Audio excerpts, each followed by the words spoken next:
হযরত ঈসা আলাইহিস সালাতু ওয়াস সালামের কবরের পাশ দিয়ে যাইতেছেন, হঠাৎ করে তাকাইয়া দেখেন ওই কবরের মধ্যে আযাব চলতেছে। ঈসা নবী চলে গেলেন, আবারও কয়েকদিন পর ওই কবরের পাশ দিয়ে আসতেছেন। ঈসা নবী তাকাইয়া দেখেন ওই কবরের মধ্যে এখন মেশকে আতরের গন্ধ পায়। আল্লাহ পাক রব্বুল আলামিনকে ঈসা পয়গম্বর প্রশ্ন করে, গো মালিক, কয়েকদিন আগে দেখলাম এই কবরের মধ্যে জাহান্নামের আযাব হইতেছে, আজকে আবার এই কবর থেকে মেশকে আম্বরের গন্ধ হইতেছে কেন গো আল্লাহ? এত সুন্দর কবর, কিছুদিন আগে দেখলাম জাহান্নামের আগুন জ্বলতেছে, এখন আবার জান্নাতের বাগান হয়ে গেল, আবার মন জানতে চায় কি তার রহস্য।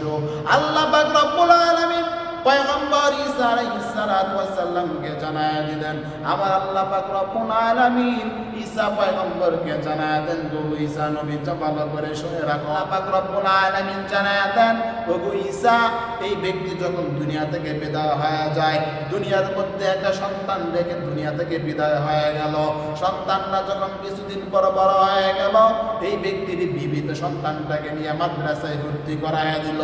আর ওই সন্তানটা মাদ্রাসায় যাওয়ার পর যখন বিসমিল্লাহির রহমানির রহিম পড়তেছি, আলহামদুলিল্লাহি রাব্বিল আলামিন আর রহমানির রহিম মালিক ইয়াউমিদ্দিন পড়তেছি, আমি আল্লাহ পাক রব্বুল আলামিনের গুণকীর্তন করতেছি, আমি আল্লাহ পাক রব্বুল আলামিনের কাছে শয়তান থেকে পানা চাইতেছি, আমি আল্লাহ পাক রব্বুল আলামিনের প্রশংসা করতেছি, আমি আল্লাহ পাক রব্বুল আলামিনের নামে শুরু করতেছি। ওই যে তার সন্তানটা দুনিয়ার মধ্যে আমার কোরআন আমার নামে শুরু করতেছে, আমার প্রশংসা করতেছি, ওই তার সন্তানের কোরআন তেলাওয়াতের বরকতে আমি আল্লাহ পাক রব্বুল আলামিন এই ব্যক্তির কবরের আযাব মাফ করে জান্নাতের ব্যবস্থা করে দিলাম।